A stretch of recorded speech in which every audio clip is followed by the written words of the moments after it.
Please welcome to the stage Dana Weigel.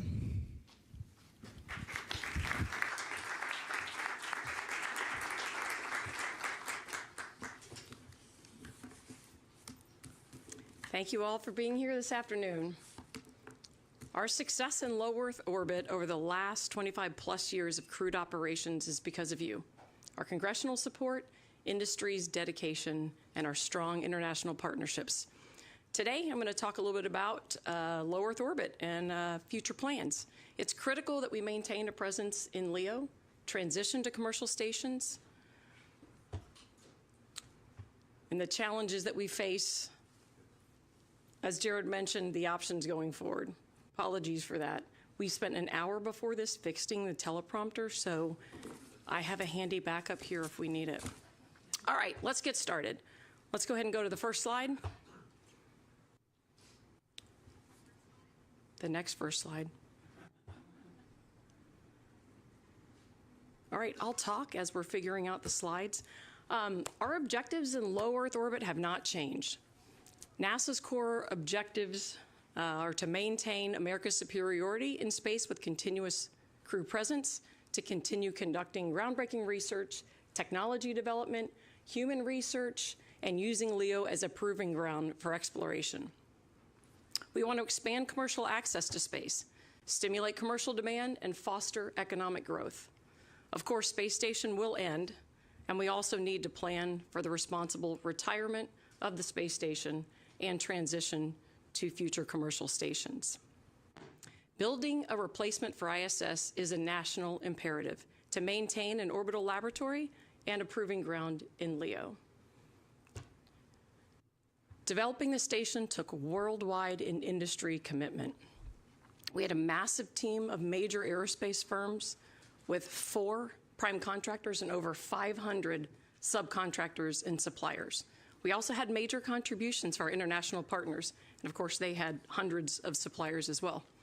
It took 37 shuttle launches and over 160 spacewalks just to assemble the space station. And of course the Russians, who provide all the propulsion for station, also had a large number of launches.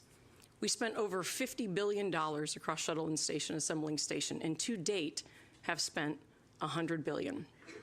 It took us about 10 years to get to the point where we could really do research on board space station. And of course today, station is a world-class laboratory with capabilities that have enabled over 4,000 research experiments from 5,000 different researchers across 110 different countries. Over 290 people have flown to the space station from 26 different countries.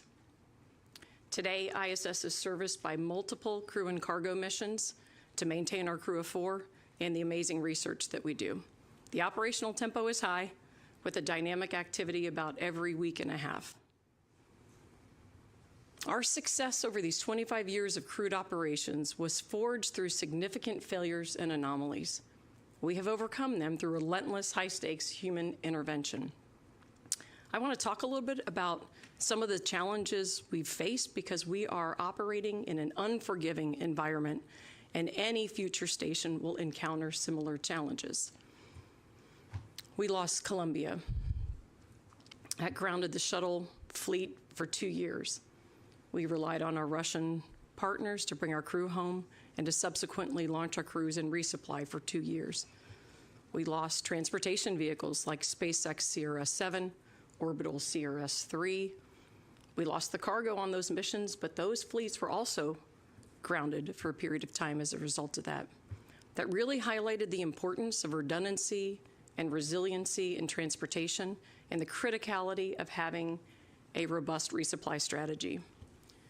Since assembly complete, we've conducted over 110 spacewalks to either repair, replace, or upgrade space station systems. The picture here that you see on the screen, that second picture, is an image of a torn solar array that was damaged from micrometeoroid debris. Of course, that risk of micrometeoroid is inevitable for any spacecraft operating in low Earth orbit. In fact, we've done 41 debris avoidance maneuvers over the life of the space station. This particular repair was time critical. It happened during a shuttle mission. We were able to get a crew out there on the end of the robotic arm and kind of tie it up and repair the array. We've also had to overcome numerous major vehicle and spacesuit anomalies and medical incidents like the recent medical evacuation that we had from station. Some of these anomalies have been significant, like the image there shows water that flooded a crew member's helmet during a spacewalk. We came close to losing a crew member, and it grounded our EVA spacesuit fleet for a year. Many people have asked me if the vehicle failures we see on space station are related to the age of the station. They are not. We had higher failure rates earlier in station, and we invested in hardware changes and redesign. And so today we actually have improved reliability, so our failure rates have decreased. It took 30 years and significant investment to get space station's state-of-the-art life support systems to the performance targets that we have today. We have now reached 98% water recovery, which is pretty close to our Mars target, not quite there, but pretty close. These are some of the most complex and unique space systems that exist, and they're also where we carry some of our highest time-critical risks. Any future station will encounter similar failures and challenges. Overcoming them will require expertise, robust capabilities, and strategic planning. Building and managing a station is not easy, and it is not inexpensive. Next slide. Speaking of the space station, next up we have for you a very special message from the onboard Expedition 74 crew. If we can please play that video. Hello from the International Space Station Expedition 74 crew. It's an honor to join you today for ignition. As I look out the cupola window at the thin blue line of our atmosphere, we're reminded every day why your discussions are so critical. For over 25 years, the ISS has been a masterclass in what humanity can achieve when we work together as a team. Its construction was an effort that required 37 launches, over 160 spacewalks, and the unwavering commitment from both industry and international partners.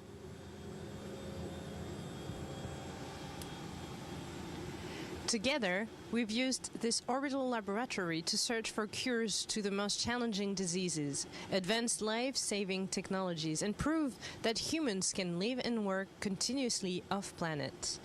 As we look forward, we need to ensure that the next low Earth orbit space station can build upon these amazing discoveries. Our mission now is to ensure there is no gap in our presence. Replacing the ISS is a national imperative. We are eager to pass on the torch to a new generation of resilient commercial LEO platforms that will continue this critical research and propel us further into deep space. The challenge ahead is significant, and the tenacity and partnership that enabled us to succeed on ISS today are needed to realize the space stations of tomorrow. The ideas you are discussing today are the blueprints for that future. It will take the same level of worldwide and industry dedication, along with sustained funding, to make this transition a success. We are excited to see the innovation and ideas coming out of Ignition. We look forward to the day we can hand over the keys to the next great outpost in the stars. Thank you for your commitment to keeping low Earth orbit open for discovery into the future. Thank you, and goodbye for now.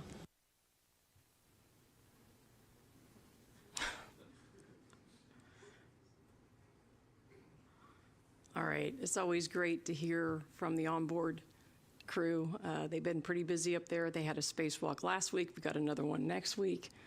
And even more fun to watch them having fun flipping around in microgravity. All right, I want to switch gears a bit, and I want to talk to you about what we have seen with the commercial market over time. I think most of you know it has been a priority for us to use the International Space Station as a platform for commercial access and also to stimulate commercial demand through a number of different avenues. We have had 4 fully commercial private astronaut missions. We have 2 more that have been awarded and that we're working towards. The Russians have also flown 8 spaceflight participant missions. We have offered the use of ISS ports for commercial modules and a commercial airlock. In fact, the airlock is on board today and operational. We share facilities across NASA and the commercial community, both NASA facilities used by commercial and the other way around. Some of those are inside the vehicle, and there are a number that are on external platforms. We also support commercial R&D through our ISS National Lab, managed by CASIS, and also through a number of unique and standing ISS calls for commercial opportunities. After more than 25 years of crewed operations, we have seen some amazing discoveries on station. But we haven't yet seen breakthrough products, capabilities, or services that generate significant demand.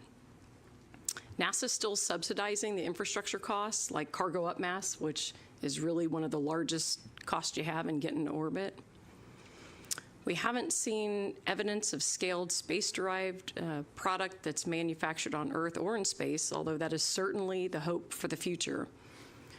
We have had a lot of technologies that have been adapted for ground-based purposes. You see those stories all the time, but they haven't driven continued demand for access to space.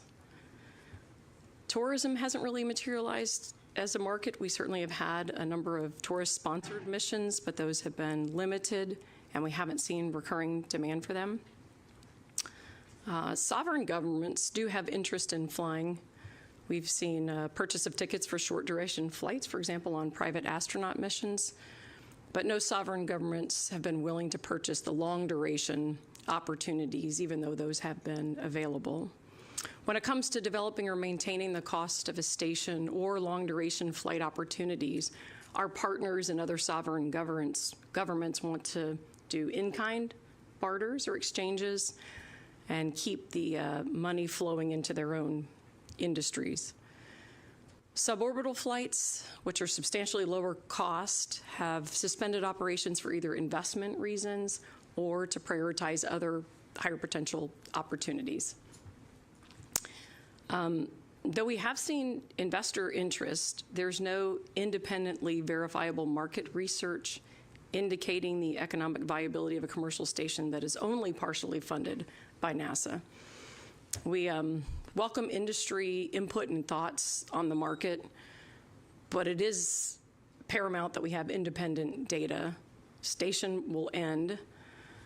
The replacement path has to be economically viable and technically capable, or America gives up its leadership in LEO.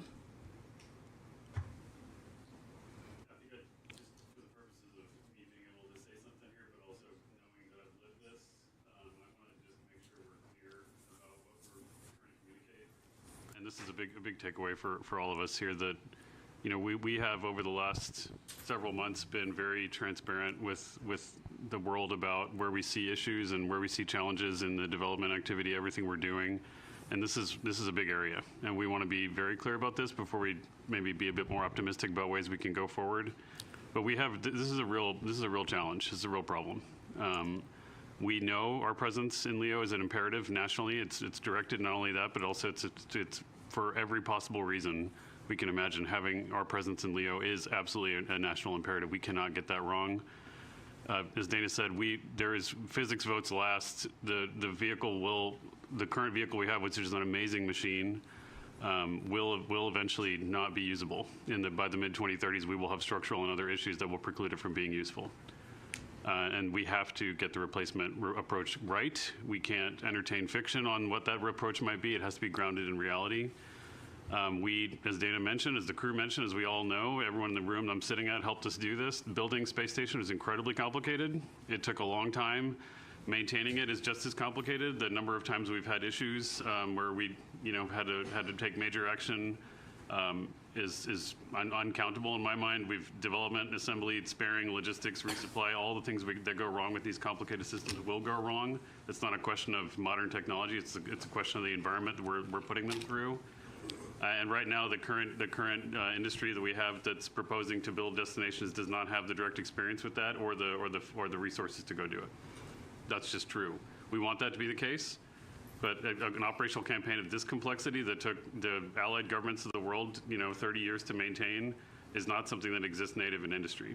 There's no self-sustaining market to finance that as well. And so, as Dana mentioned, we have not seen independent data. This is the estimation of NASA. We would love to hear independent analysis on this subject. that nations, companies, or individuals beyond NASA will create enough demand to cover the real gaps that it's going to take to build a replacement. And separately, as we also mentioned, that transportation costs have not decreased in a fashion that allow us to really achieve those savings. And so, in the absence of a mature market and the current budget that we've been allocated, we cannot fund a path of 2 stations. It's a challenge to even fund one. We have multi-billion-dollar shortfall just to fund one station as a replacement. And the environment we're in right now sets us up for a winner-take-all with an uncertain outcome. You guys know that even in non-space commercial markets, there's a higher than 50% failure rate. When you add the complexity of maintaining humans living in space and the environment that they have to deal with, that makes it even more challenging. And so this is all to say that we recognize this challenge. We really want to partner with all of industry and with everyone that's in the room to go fix this, but we cannot continue to maintain the illusion that the path that we're on is going to close. Dana, back to you. All right, thank you, Ahmet. All right, let's talk about the path forward. Let's go to the next slide. Doing nothing is not an option. We need to take proactive steps to achieve our goals. The government can't force a commercial economy, as you heard Jared mention earlier, but we will try to do everything we can to ignite one. We'll increase commercial access to ISS. We'll increase the number of private astronaut missions, allowing the sale of the commander's seat, the potential for doing joint crew missions between NASA and industry, consideration for NASA purchasing a PAM seat, and prioritizing research with high commercial potential. We also welcome ideas and input from industry for addressing any of these challenges and risks that we're talking about here today. We are open to continuing with the current commercial path that we have been on, or to pivoting to a new preferred option that I will share with you today. Let me talk a little bit about the original path that we were on, where we've been headed, and what that original path is looking like today. Our original goal was to transition directly from station to commercial stations. As everyone knows, we had planned to have 2 commercial destinations to maintain redundancy and competition, and to be one of many customers. NASA anticipated significant demand from tourism and other markets. We assumed that this increased market would also drive large transportation bulk buys, which would in turn create and result in a discount for all of us. As a result of the strong market, NASA assumed we were no more than 50% of the overall demand for a commercial station, and that the market would be self-sustaining. With today's market and budget reality, we don't have that. So the plan for today's approach would have to be adjusted. Transportation costs are increasing, not decreasing. With NASA positioned to be the primary, the majority customer, we cannot afford 2 space stations. This means NASA would have to down select to a single provider, which carries higher cost growth risk and a higher overall risk for success of the campaign. It puts us in a sole source services environment which doesn't allow the continued competition to help control pricing or to continue to grow the market in a diversified manner. So I want to talk about an alternate approach. So we'll spend a little bit of time on this since this is new to everyone. We are looking for feedback on both options. In this alternate approach, we're using an incremental or phased approach to reach commercial destinations. Recognize the challenges that we've highlighted. This approach uses multiple providers, continues to allow for participation of multiple providers, and drives continued market growth and commercial expansion. We'll use ISS as a platform for the initial assembly and to expand commercial opportunities. A NASA-procured core would serve as a hub for commercial module expansion, allowing for maturation of industry and continued demand growth. After the station detaches from ISS, there are flexible avenues that lead to commercial destination transitions. This approach also provides continuity in transportation, research, crew presence, commercial opportunities, and overall access to low Earth orbit. I just want to touch on some of the benefits to leveraging ISS before detaching a new station. Obviously, space station is fully operational, fully capable. We're supporting commercial opportunities on board today. We want to expand those, and we really want to see continued access to space for commercial companies and commercial access. ISS also has very mature capabilities and resources, and that's critical when you look at the types of challenges and anomalies that we may face. Having ISS mature systems is basically like having failure tolerance. It also provides a safe haven for the crew in the event that anything happens during the initial assembly. Any external needs can obviously be met with robotic and EVA capability. We continue the cadence with crew and cargo capability. And of course, any assets that we want to take from ISS can be transferred over to the new station and taken with us.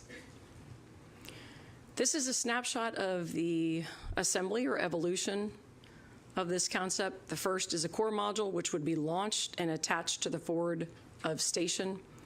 This core module brings with it additional docking ports. That would actually allow us to do more private astronaut missions. The big limiter today on board space station is the number of docking ports that we have available and the time available on those ports. Next in the sequence would be 2 commercial modules that would attach to the core. Obviously, I took space station out of this imagery just for clarity, but you can see the commercial modules radially attached to the core in the second image there. Before departure, we do outfitting of all the different modules and transferring of whatever assets we wanted to bring over from the space station. And then the new station would depart. Post-ISS, the expansion will be driven by the market and our continued objectives in LEO, with the next step being the addition of more capabilities such as power and cooling. That expansion would enable the addition of more commercial modules at that point, or if providers want to separate and operate independently and the market is mature, we will transition and shift to becoming one of many customers.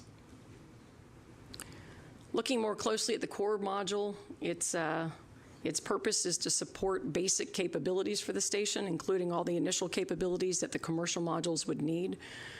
It would have systems like propulsion, power, cooling, basic life support, and compatibility with the existing crew and cargo transportation vehicles.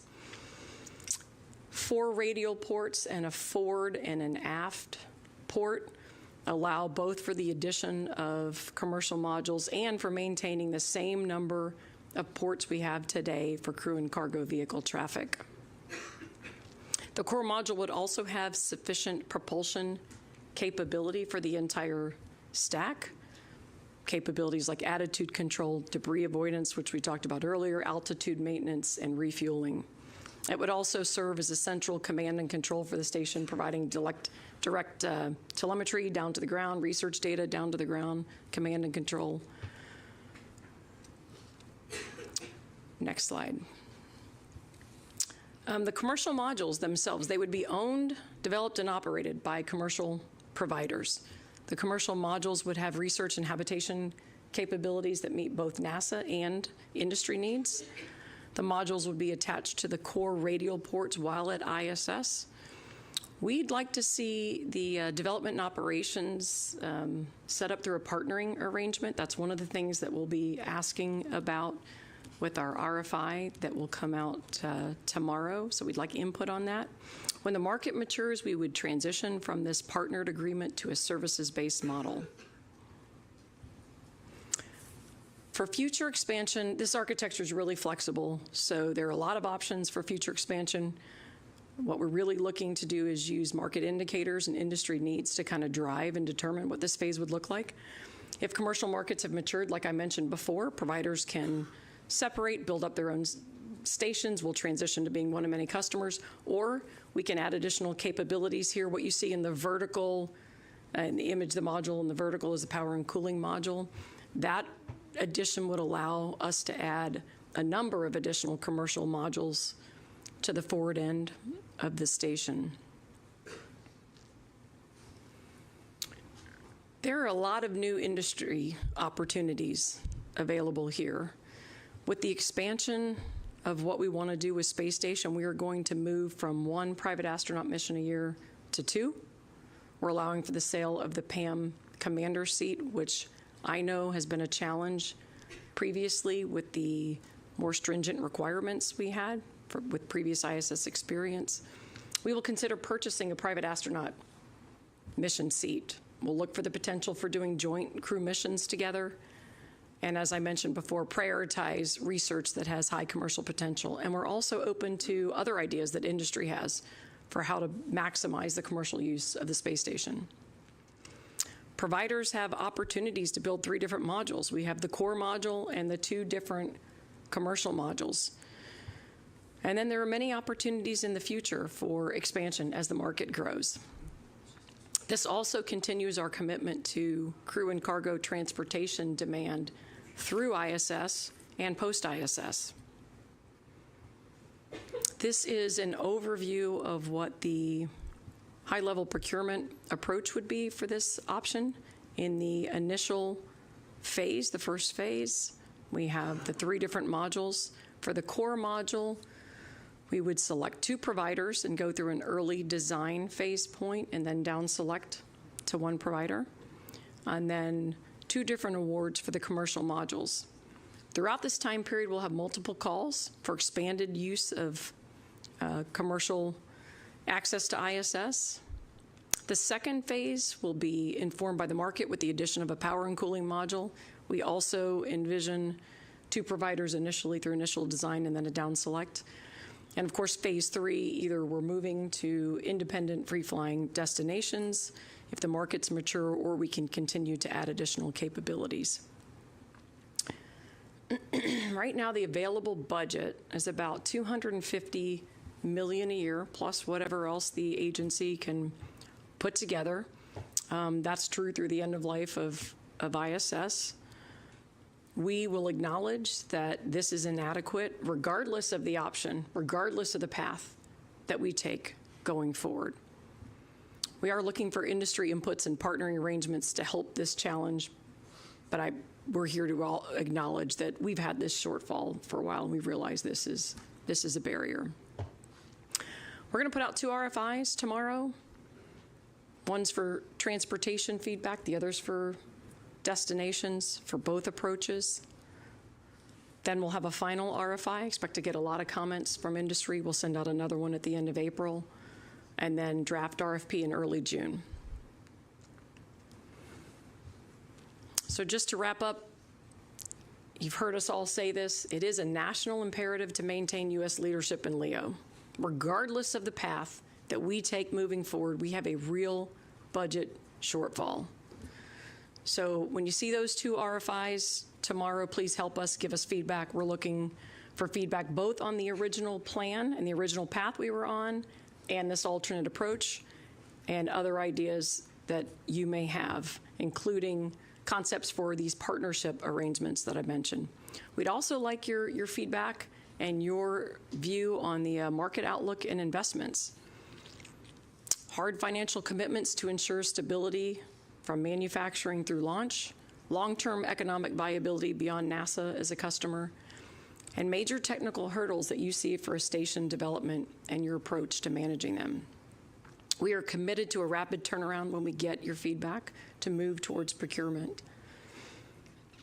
Despite all the challenges I talked about today, and I know that's really hard for us to come forward and kind of transparently acknowledge that we need help. We're on a path that is not leading us where we thought it would. It's really important that we have this discussion.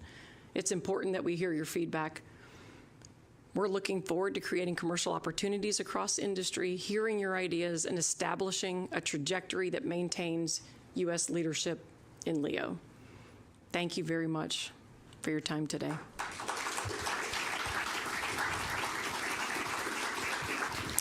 And we will now head into a 10-minute break.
Please welcome to the stage Associate Administrator of the Science Mission Directorate, Dr. Nikki Fox.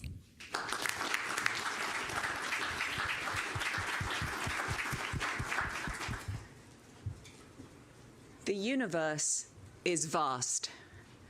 Last year, the number of confirmed exoplanets passed 6,000. That means when we look at the night sky, more than half and likely most of the stars we see are accompanied by orbiting planets. And that means there is the possibility and indeed the probability of life beyond Earth. Science generates the big questions that we seek to answer, and as always, there is more work to do. The unasked questions will always outpace those we have already answered. With the administrator's full support, we are determined to do more science than ever. NASA routinely does what others think is impossible. Now, for each of you, this is your everyday, taking dreams and building them to reality. Our collective workforce is really, truly one of a kind. We are uniquely bound together by our mandate to explore the unknown in air and space, to innovate for the good and benefit of humanity, and to inspire the world through our discoveries. Science is the beating heart of this mission. Aeronautics, space technology, and human exploration are endeavors that we are proud to support and platforms that we use to expand the scope of our science. Every day, I wake up with the goal of getting more science into space at a lower cost for our taxpayers. Today, we will dazzle you with some space mission updates and debut a lot of new science ideas and new opportunities for us all to collaborate together. Much is still being developed, and there are definitely still some unknowns, but tomorrow and for the days and months to come, we will engage with our partners, current and future, to get your very critical feedback. Looking forward, we'll continue working together to mature those concepts. I think it's very clear to all of us that the science we can do together is exponentially more powerful than what any single organization could do alone. NASA is committed to continuing our legacy of leading the charge, but we need all of you behind us to meet our full potential. Next chart, please. When you look at an unbelievably beautiful image like this one, and I have to confess, they said, which image do you want? And I did choose my favorite one. But what you're looking when you look at this is not just a gorgeous image. You're actually seeing a visual representation of a tremendous amount of data. When you think that each pixel represents a new piece of information. In this case, it's light intensity at specific wavelengths, which we analyze to understand chemical composition, temperature, distance, the shape, the structure, and the age of the stars and galaxies that are too far away for us to physically reach, at least today. Why do we work so hard to understand these distant systems?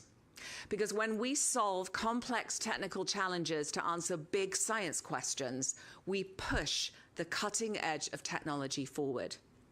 And science discoveries keep us at the front line of innovation and economic growth. This advancement always comes home to benefit us in the end, and it's critical, and actually it's often unseen. It's a critical way that the US maintains global leadership. NASA science is the tip of the arrow for the country's advanced technology strategy, piercing the furthest veils to shape our future. Technology invented for space often pushes whole industries forward. Measurement technology developed to support the polishing of the James Webb Space Telescope mirrors transformed optical fields ranging from laser eye surgery to the manufacturing of microprocessors. Now here you can see the very beautiful, incredible Roman space telescope, and you're actually looking at the clean room where the team continues to be super hard at work. Roman will have a deep panoramic view of the cosmos with a field of view at least 100 times greater than Hubble, and it will survey the sky 1,000 times faster while still maintaining similar sensitivity and resolution. Over the course of this mission, Roman will see hundreds of millions of galaxies. That is more than one for every person in the US. The sheer power of this data will rewrite our understanding of dark energy. As with past observatories, we're building first-of-a-kind systems for Roman, and we expect to see those spin-offs and industry applications for things like precision optics and powerful data processing techniques. Now, Roman is under budget and ahead of schedule, and you can believe I never get tired of saying that. I'm so proud of this team. We are learning from this mission and others, and we're actually ensuring that this isn't a rarity. I want to stand up here a year from now and tell you most of our missions are ahead of schedule and under budget. There's a challenge for you all. So we want that to be a baseline for our future. Successful demonstration of the Roman coronagraph imager, CGI, in early 2027 will represent the first successful milestone for the Habitable Worlds Observatory technology, and many of you are helping us to mature that technology today. Habitable Worlds is a concept for the first space telescope designed to directly image Earth analogs and study them for signs of life. For decades, NASA's space observatory like Hubble, Kepler, and TESS have led key insights into worlds outside our solar system. This time, NASA is taking a deliberate strategic approach to the future of this work while minimizing risks of cost and schedule increases. Now, as we peer deep into space, we're always looking for echoes of Earth. In our own solar system, we've identified high-priority destinations to search for conditions that may represent the potential for life. Our eyes are always on the horizon, and this is an incredible time for planetary science. Europa Clipper is off on its 1.8 billion-mile journey to seek out environments where life could exist below the icy shell of Jupiter's moon Europa. We have strong evidence that there is a saltwater ocean and beneath that sort of thick crust, and some very recent surface activity suggesting it could in fact be a habitable world.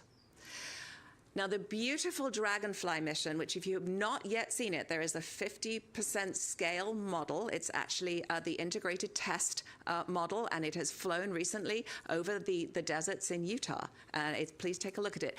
Selfie with it, and then please tag us on when you post them.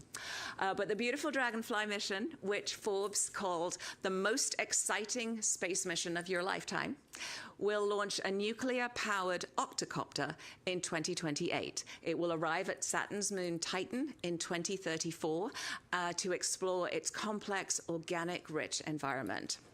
Now, it will be the first science vehicle to explore multiple locations on another world, performing vertical takeoffs and landings in search of evidence of prebiotic chemical processes and other signs of habitability.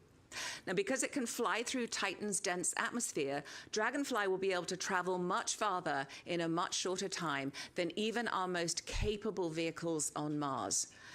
And talking of Mars, NASA science has been flying missions there for more than 50 years, following the signs of water and chemical activity. Curiosity has spent a good portion of the last year exploring a region full of geological formations called boxwork that look kind of like giant spider webs when you view them from space. The proposed theory for this is that groundwater once flowed through these large fractures in the bedrock, sort of leaving behind minerals and making this a great location to do science. Last year, a new result from Perseverance brought us closest that we've come yet to discovering proof of ancient life on Mars. These rovers are our eyes on the ground, and they're so valuable as we plan for future human missions to Mars. The ever-flowing stream of new observations is a reminder that NASA science leads the operational experience at Mars in orbit, on the ground, and thanks to my friend Ingenuity here, in the air. We have built the current understanding of the extreme environments with this evidence-based precision. And also, please take a selfie with Perseverance before you leave too. In 2028, NASA will launch and land ESA's Rosalind Franklin rover to Mars. Rosalind Franklin will drill and acquire samples from a depth of about 2 meters, which is well below the radiation-damaged surface, and then will determine subsurface structures in a previously unexplored region. The landing site is thought to contain extensive amounts of hydrated minerals that could be the source of extractable water. NASA is also very proud to be contributing the mass spectrometers for the Mars Organic Molecule Analyzer, or MOMA, instrument, which will result in the most advanced detection and analysis of organic matter ever conducted on Mars. The mission will add a new layer of insight into the planning for crewed missions and in situ resource utilization. Now, international partnerships have made many of NASA's most iconic achievements possible, and we are so grateful for the years of collaboration that has brought us so many amazing missions with these really, really incredible longtime partners. And we're equally as appreciative of our more recent partnerships, which are showing the world the value of being a spacefaring nation. When we work with international partners, we benefit from the unique knowledge, expertise, and national resources of our counterparts. But we get to also to share what we know, the NASA spirit that we always give to humanity. For humans and machines that are looking to survive and thrive in the extreme environments at the Moon and Mars, radiation, dust, surface dynamics, and physical hazards produce a lot of risk. Now, NASA has been studying these conditions and developing mitigations for decades. Radiation is an area where we've learned a lot, but we still have a lot of knowledge and capability gaps. NASA's heliophysics missions, both past and current, have helped us understand space weather here at Earth, but we're still far from the ability to forecast it like we do our own weather. To accurately model and eventually forecast solar activity and the resulting impacts on humans in space, we need to continue monitoring from various locations with a range of instruments. Now, to that end, in 2025, the Heliophysics Division launched actually their first dedicated mission to Mars, the ESCAPADE mission. It's made up of twin spacecraft that will provide simultaneous measurements of the Martian environment to study how it interacts with the solar wind and how, in turn, this drives atmospheric escape. ESCAPADE will definitely better help us understand the unique space weather at Mars as we prepare to send human explorers to the Red Planet for the first time. And this mission is demonstrating a new strategy that enables Mars-bound spacecraft to launch at nearly any time. Freedom from the restrictive traditional launch windows gives us the flexibility to increase the cadence of Mars exploration. I'll also note this is a great example of public-private partnership at its best, with the spacecraft coming from Rocket Lab and Blue Origin's New Glenn providing the launch. Now, for long-duration human missions, understanding how to grow food in space environment may prove to be critical. Pioneering research has been performed aboard the International Space Station for decades. You're probably familiar with the Veja experiment and the many types of plants successfully tended and now enjoyed by our astronauts in orbit. The ISS has been our destination for biological and physical sciences for over 20 years, but NASA Science is also very proud to use lower-cost platforms like commercial flight opportunities to complement this research. A core piece of NASA's mission to improve life for people here on Earth. NASA measurements and cutting-edge modeling underpin the infrastructure behind our highly accurate GPS system. NASA observations feed operational warnings that safeguard our internet connectivity and our power grids. Farmers use data on supply chains, and they can view the water levels down to the individual field level to allow them to really plan ahead and best make use of our precious water resources. NASA Earth Science data is available and accessible to companies who use it to risk and optimize their operations. In fact, about 75% of Fortune 100 companies utilize NASA Earth data. When state and federal leaders need to respond to extreme weather, NASA data empowers operational partner agencies to take decisive action when literally every second counts. Next year, we will launch INCUS, which will, for the first time, measure the evolution of dynamics within a convective storm.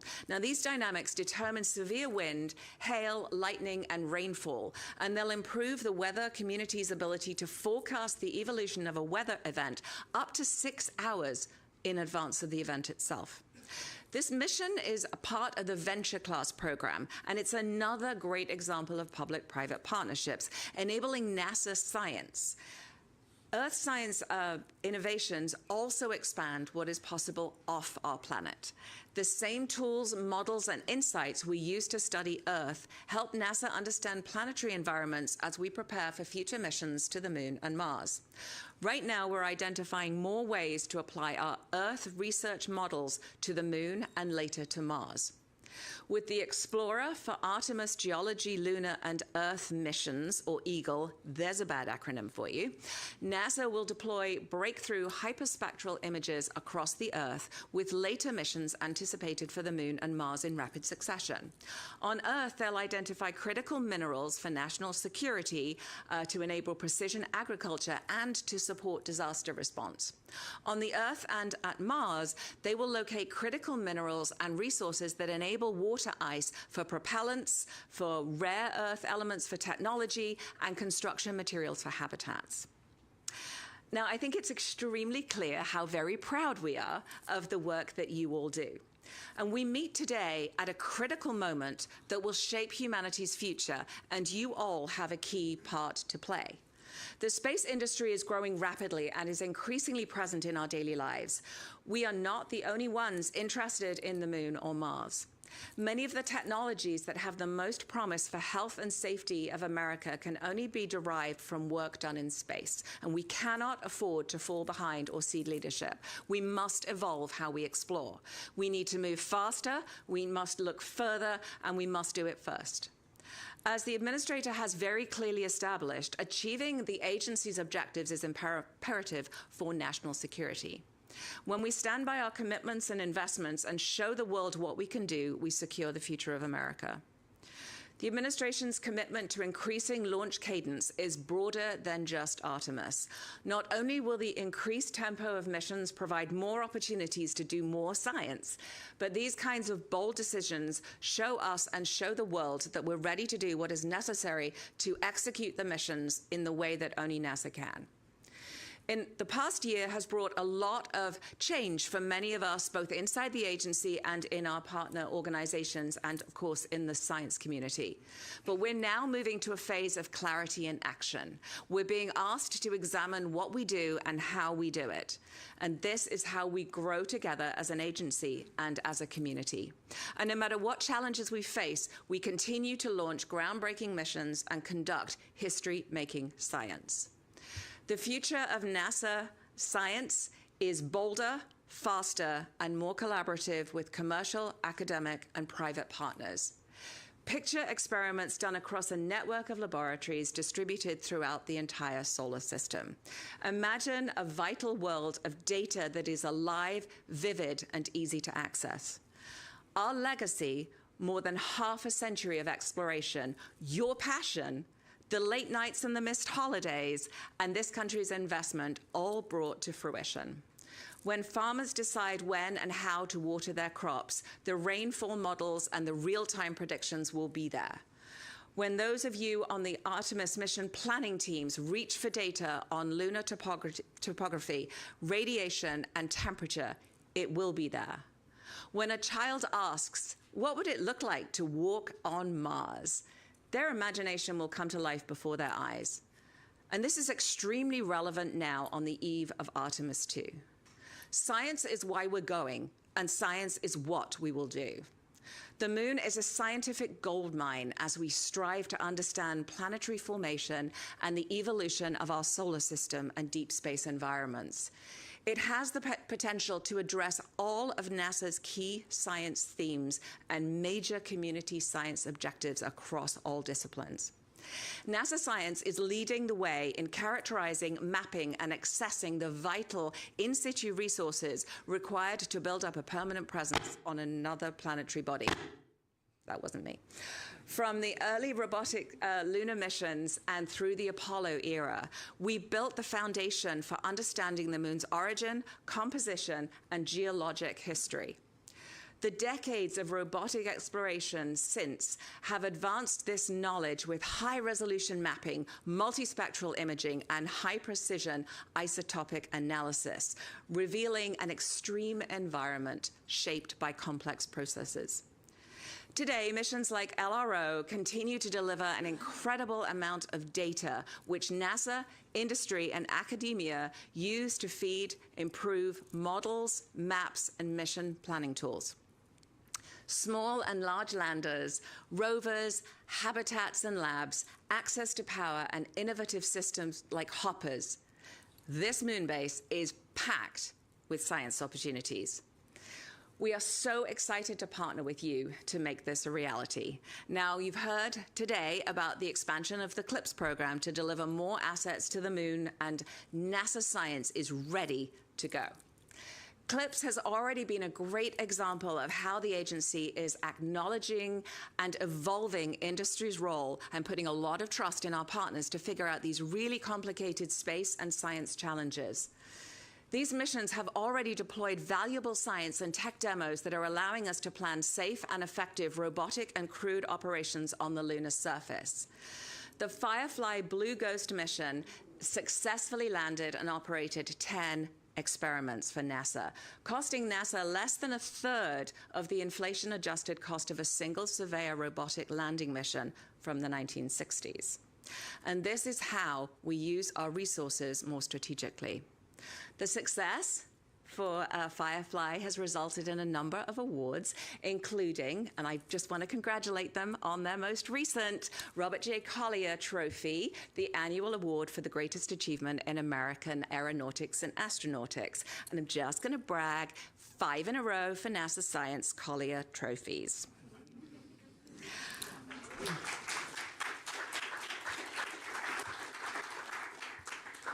Yeah, I'm a bit proud. Utilizing the innovative power of the commercial sector to rapidly design, develop, and operate landers and orbiting assets while meeting the needs and requirements of hosted payloads in a perfect alignment with a future vision of how we do more science. So today, I'm really excited to announce that NASA has selected the next CLIPS lander. And so with that, congratulations to Intuitive Machines, who will deliver 7 NASA-sponsored payloads to the moon's south polar region. This is IM's 5th CLIPS contract, and the payloads are science instruments focused on volatiles and radiation, technology demonstrations for mobility, and they represent a multinational collaboration with several other payloads. So congratulations to Intuitive Machines. We're tracking up to 4 potential launches this year, and certainly Administrator Isaacman is accelerating the program, aiming for an aggressive target of 30 robotic lunar landings within 3 years, starting in 2027. We've seen the early success of this model, and we are so excited about continuing to ramp up lunar commercial services and assess how we may apply this to other things like Mars and maybe even other destinations.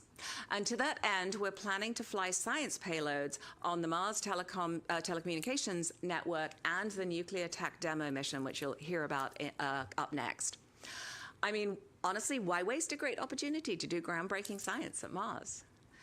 The challenge from the administrator is a call to action to ensure there is science on everything launching to the moon and Mars. And that is where we need your help. NASA has previously obtained lunar payloads for delivery on CLPS missions from a variety of solicitations, including LCIP and PRISM, including in-house builds, and including from our international partners. With the acceleration and increased number of CLPS landings in 2027 and 2028, we need to identify flight payloads that support NASA's science and technology goals right now. So today we're releasing a new request for information to help with this. I think it should have just gone live, and the RFI is open to all respondents, and we want to seek payloads that are ready in the near term and the medium term for delivery to the moon with this expanded monthly cadence of CLPS lunar landings, or of course to Mars on any missions of opportunity I can tag along with. The proposed payloads will link, obviously, to NASA's Moon to Mars objectives and technology gaps.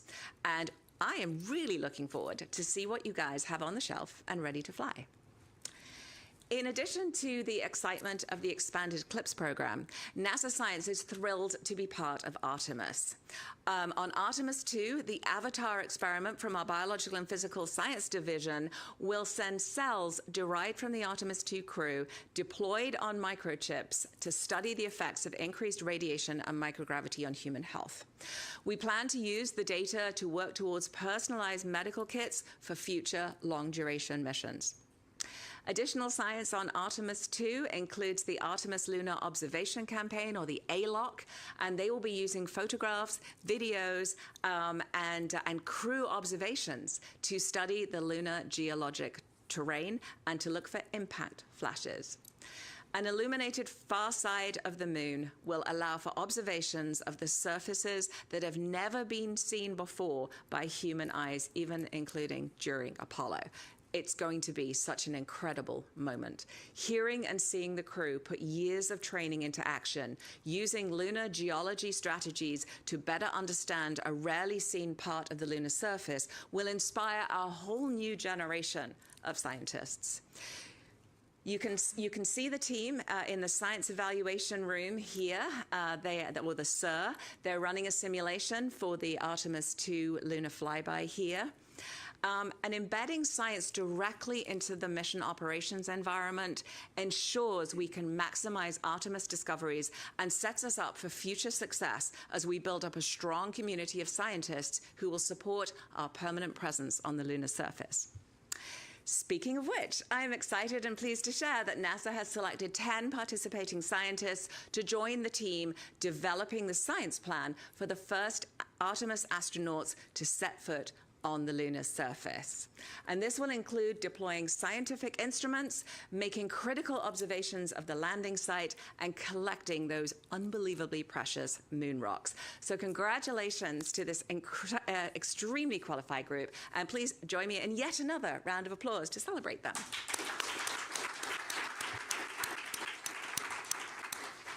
So work is underway on the tools and the instruments for the lunar surface missions. We plan to grow the first plants on the lunar surface, use advanced rovers to assist the crew, and test technology that will close capability gaps for future Mars missions.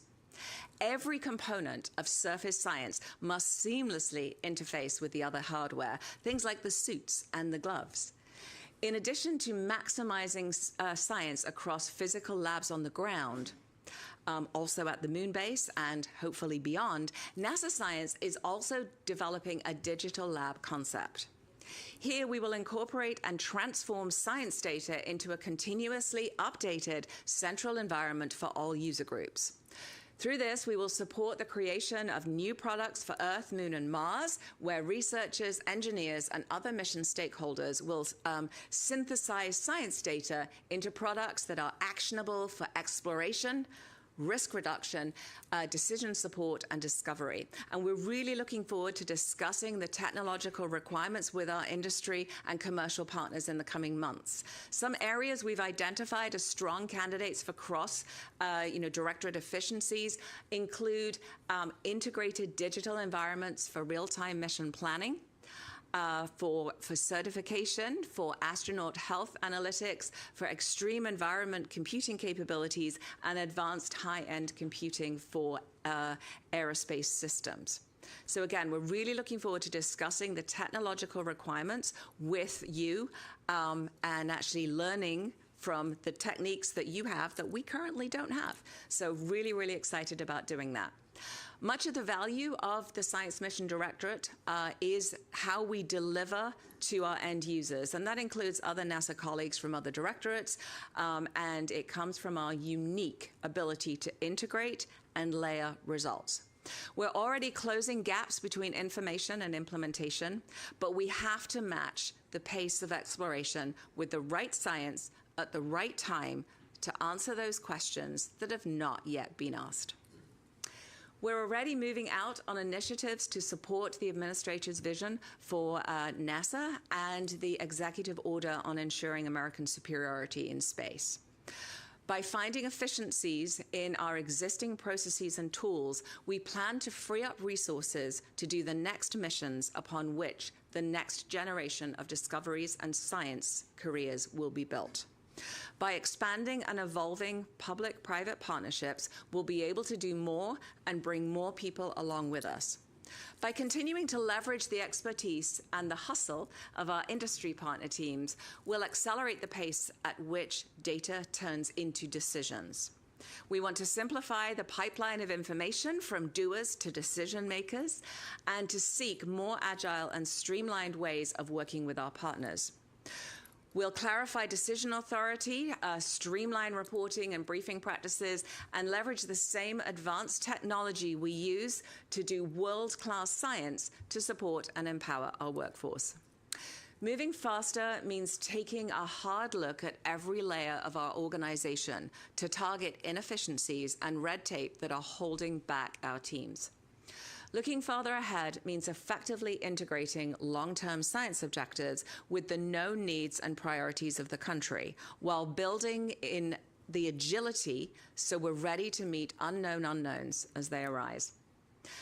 And being first will require not just NASA, but the entire space science community, including our partner agencies, industry, international partners, academia, and, my favorite, the rising STEM workforce.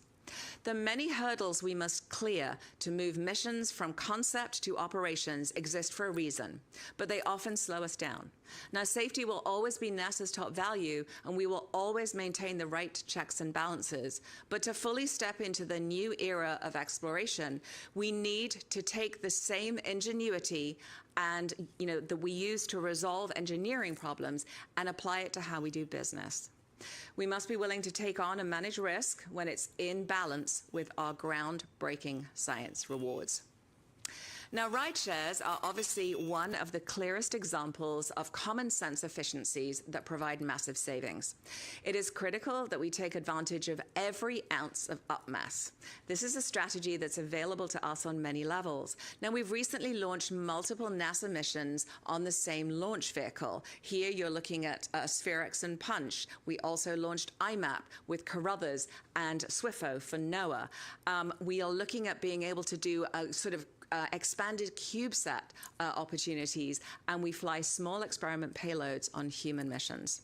So similar to Avatar that we have on Artemis 2, we'll seek every opportunity to do exploration enabling science on every subsequent human mission that we can. And we'll look for opportunities to fly those small but mighty technology experiments to multiple destinations to expand our data sets and to make the technology more resilient. Radiation monitors, for example, can be especially beneficial. Beyond rideshare, we're looking at every possible way to find cost savings in the way we do business. It is very clear that we cannot continue to spend hundreds of millions of dollars for legacy extended science missions, particularly on their operations, as their scientific value starts to diminish. Now, new approaches to science operations such as mission consolidation and AI-driven collaboration and scheduling must be applied to significantly reduce the costs of the operational portion of these missions in extended phase. The goal is to streamline the operational costs while maintaining the scientific value and support to the community. Getting processes, tools, and protocols consistent across missions is something that we have aspired to do for years, and we are really happy to have the administrator's full support in tackling this incredibly complex task. The agency's science portfolio is strategically designed to deliver the highest scientific impact with the available resources. The long-term trajectory is balanced with the extremely practical near-term priorities of the nation. We must maintain focus on addressing the needs that only NASA is equipped to meet. In addition to doing more science, we want to achieve it faster. And so SMD is investigating how to hone our acquisition approach while ensuring observation and preservation of NASA's core competencies. We will leverage NASA center expertise and streamline our procurement to facilitate broader commercial involvement. Tomorrow, we're going to host a discussion on how we hope to achieve this. We're investigating a new strategy for competitive PI-led missions that really do address our strategic science and exploration goals. The priority will always be given to the best science per dollar return. But we want the community to be thinking about how low-cost assets can enable science, how science-grade instruments can be flown on commercial platforms, and how basically, we can get more shots on goal. This is an area where we're looking at extending the CLIPS-style approach in alignment with the administrator's priority to launch faster and in a more efficient way. We're also applying lessons learned from across our portfolio. For example, I mentioned already the Earth Science Ventures program. Now, they have an expedited one-step proposal process, and we're going to apply that model to this year's astrophysics solicitation for a small explorer, or a SMEX mission. Community announcement actually came out yesterday on this, and this will result in a much shorter time for missions to get to launch, and we hope also level the playing field for smaller institutions who may not have had the resources to compete in the more process-heavy mission solicitations. We're also going to discuss this tomorrow. We've got a lot to discuss tomorrow, and we're very excited to get your feedback on this streamlined approach. NASA Science is the vanguard for the country's advanced technology strategy. We are responsible for driving the most cutting-edge missions to answer the most ambitious questions so that human curiosity, technology, and industry can build on our achievements. NASA sets the standard. We go first. We confront the hardest risks, and we define the frontier that industry builds upon, scaling up what we've proven to be possible. Increasingly now, we're seeing industry pushing themselves farther and doing first-of-its-kind work as well. As our partners expand what is possible commercially, NASA can turn its focus to what is possible for humanity. The audacious questions and challenges that no market alone would take on, but that NASA can unite a nation to pursue. Leveraging commercial capabilities helps NASA to increase speed, resilience, and national competitiveness. This interplay between public responsibility and private efficiency is one of the greatest strengths of the American model. As we look at our processes, we're working to bring industry in earlier. And so to that end, we are releasing another RFI for commercially owned and operated microwave radiometer capability to fly in formation with a NASA Earth observation fleet called Falcon. We believe there are commercial approaches to augment this fleet that increase efficiency and reduce time to science. And that is, including data buys, co-funded technology developments, many other ideas that you may have. And through this RFI, we hope to understand the interest from industry. Now, this is an Earth science mission, but this capability will also be applicable to exploration of other bodies. On Earth, the Falcon fleet will study the complex relationship between clouds and aerosols. In orbit at Mars and at the Moon, this capability can support a wide variety of objectives, including site selection, operational risk and hazard assessment, and all-weather operational decision-making. Initiatives like this allow us to build the strategic infrastructure for America's space future. At NASA Science, we take very seriously our mandate to deliver space science for the nation. We are guided by community input and administration priorities. Available resources, of course, can limit what NASA can do as a single entity. But if we are able to share risks, costs, and expertise, we can achieve greater results and improve return on investment for our taxpayers. In this way, we are building a more robust and resilient commercial space economy. We're interested in expanding our reach into public-private partnerships to allow NASA to address more priority science objectives. We're really excited to see private entities taking an interest in this work as well, and we're happy to engage with philanthropic organizations to advance shared objectives in space science. One example that the administrator mentioned this morning is Schmidt Sciences, who will launch a private space telescope in 2028.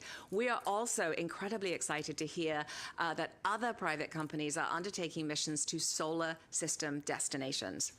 If other private groups are planning to conduct science that is of interest in NASA, we really want to hear about it. We want to investigate if we can help enable your goals. And while we've not put out a formal call for these partnerships, we're looking forward to discussing some of these possibilities in the days and months ahead.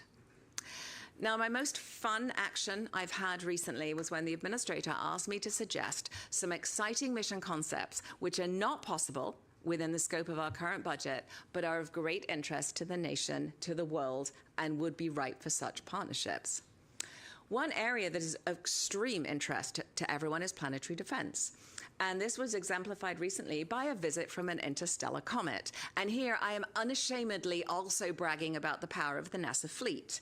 Upon detection of, from the NASA-funded Atlas Survey telescope in Chile in July of 2025, NASA quickly formed a multi-pronged plan to learn as much information as possible during the short window of the comet's visit, involving more than a dozen NASA missions across multiple scientific disciplines and with all of our international partners and ground-based observatories. Now, next year, we plan to launch the Near-Earth Object, or NEO Surveyor. It's an infrared space telescope specifically designed to detect and characterize large numbers of asteroids and comets that are potentially hazardous to Earth. But clearly, simply detecting these asteroids may not be enough. I'm sure you remember the brief period of excitement last year when 2024 YR4 was found to be on a path which could impact Earth or the Moon. Now, while our scientists have now confirmed that this is not going to happen, it certainly made us think about what would we do if there was such a real emergency. In 2022, we sent the DART mission to change the trajectory of an asteroid, and it was a huge success. But what is the next step towards developing and proving the technology and expertise needed for true preparedness? We're aware of privately funded concepts that intend to send missions to rendezvous with Apophis, and we're very interested in talking with these and other companies to investigate how we would quickly protect our planet from a potentially dangerous asteroid. We want to discuss how we could maybe form partnerships now that would allow us to take that quick action. How would we position ourselves for a rapid ramp-up and launch in a matter of years? How would we use off-the-shelf commercial systems for rapid deployment? While not explicitly part of our current budget, we want to start thinking about how the next steps for our planetary defense program and lay the future groundwork. And now from new missions to the OG, everyone's favorite, Voyager. Of course, Voyager is famous for many, many discoveries, providing humanity the first encounter with the outer solar system planets. My favorite, the iconic pale blue dot image from a distance of 3.7 billion miles away, and now the first spacecraft to have left the protective bubble provided by our sun and traverse into interstellar space. This year, by the way, Voyager 1 will exceed a distance of 1 light day away from Earth, otherwise known as 16 billion miles, and yet still transmitting data back home. Voyager became a serendipitous interstellar traveler, but many community studies have looked at what it would take to move fast through the solar system and truly explore interstellar space. This would be a mission that would build on the legacy of Voyager to travel farther than any human-built object in history to explore our habitable astrosphere and uncover new worlds. This is another concept that would be ripe for innovative partnerships to create a mission that would bravely aim to rival the top speed of Parker Solar Probe. And you may be wondering what this image is. This is Da Vinci. Apart from being a very cool mission that is going to Venus, it will showcase technical and scientific innovation by returning to this deep, hostile atmosphere. Beyond that, this mission allows us to demonstrate probe technology, which is so relevant for other destinations like Titan, Europa, Saturn, Uranus, Neptune, and even the deep oceans here on Earth. You can think of it as a key milestone for a capability critical to the future of planetary science. The ice giant Uranus is arguably the closest analog we have to the most common exoplanets. Yet only one spacecraft has explored it. 35 years ago, yep, you guessed it, Voyager 2. The planetary science community has recognized this as the next destination on our path to understanding the origins of the solar system. The 60th anniversary of the Voyager 2 flyby could be celebrated by the arrival of the next visitor to Uranus. But we would need your help to make that happen. Building on the decadal mission concept and the technology from the Da Vinci probe, who wants to join us to enable a Uranus orbiter and probe? These are just a few examples of the big swings we could potentially take together in partnership with philanthropic organizations, private companies, and our international partners. We're extremely excited to hear from you tomorrow and in the conversations that follow. What are the concepts you're interested in bringing to life, and what other ideas at this scale do you have? There are many other science objectives that have been recommended as priorities by the community, and we would love to see them executed in the near term. These are the kinds of missions that move the cutting edge significantly, resulting in discoveries and tech developments that not only influence our science missions, but deliver value to the public. I certainly hope it is clear to you that we want to do more. And you guessed it, we're releasing another RFI. So the RFI for Science as a Service, which we're very proud of as it spans the Science Mission Directorate. We're seeking technologies needed to expand commercial business cases where NASA investments, think things like validation, flight access, integration support, etc., could reduce technical, schedule, or financial risk. The RFI will help identify NASA science mission concepts or technology demonstrations which could be attractive for commercial hosting, adoption, or downstream commercialization. Things like, instruments as product lines, data as a service, analytics, etc. And it will help inform NASA of operational and integrational needs that better align technology development with commercial development cycles, platform interfaces, and investment strategies.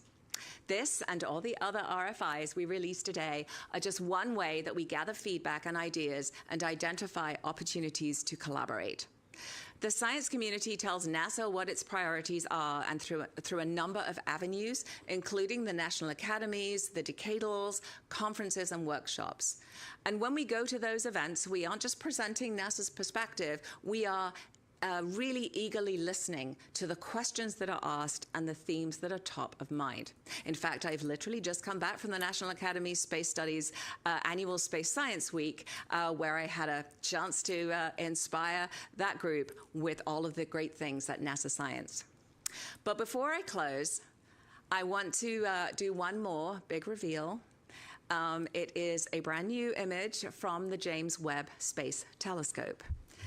This is an infrared view of Saturn, and it's showing the icy, I said wow when I looked at it on Saturday afternoon.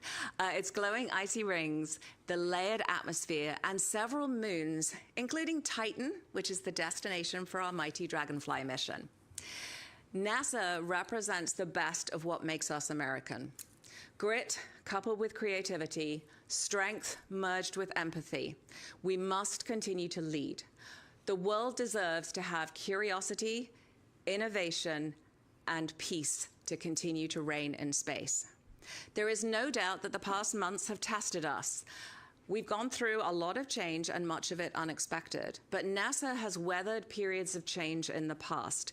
This is our moment to be forged in fire and come out stronger with renewed commitment to our purpose. What I have laid out here today is a compass. It's a shared direction for how we think, how we operate, and how we lead the world in space. Over the coming months, we will redefine this vision together. We will integrate our teams more deeply around common challenges, continue to modernize our infrastructure and decision processes, strengthen science collaboration to improve speed and transparency, and engage our partners earlier and more strategically. I am deeply, deeply proud of this community of scientists, engineers, problem solvers, entrepreneurs, and leaders. I am so grateful to have a front row seat in what we accomplish every day, the jaw-dropping creativity and the teamwork that it takes. As we look forward to more discoveries in the coming year, including doing some truly mind-bending science on Artemis II, I ask each of you to join me in remaining excited and focused on reaching for the stars, as only NASA can. Thank you very much.